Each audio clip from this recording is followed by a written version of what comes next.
Ito yung BFD namin guys na RM6. Nagkakaroon kasi ito ng problema. Madalas nag-overheat. Kahit walang load, nag-overheat siya.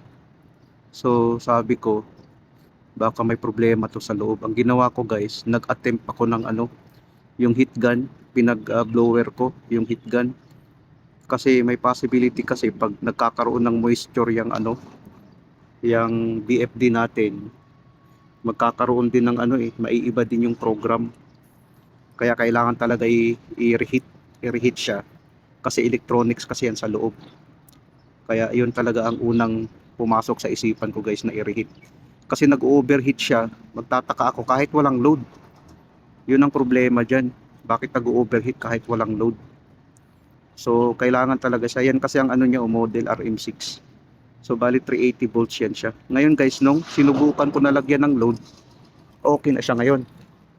Hindi na siya nagkakaproblema. Oh. Gumagana na yung motor. Hindi na rin siya OH kasi nakalagay dyan sa screen niya, overheat ibig sabihin. Ngayon hindi na siya nag-overheat. So payo ko sa mga baguhan, lalo na pag ganung situation na madalas nagtitrip, tapos kahit i-reset mo ganun pa rin.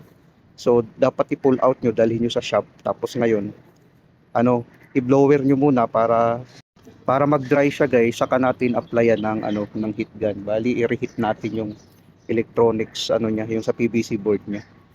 Katulad yan yung ginawa ko, okay na siya. Pwede na sa ipa low speed, pwede rin ipa high speed kung makikita natin.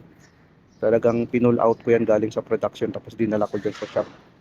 Ngayon kung makikita natin, okay na. So pag ganito guys, pwede nang magamit yan, ready to use na yan.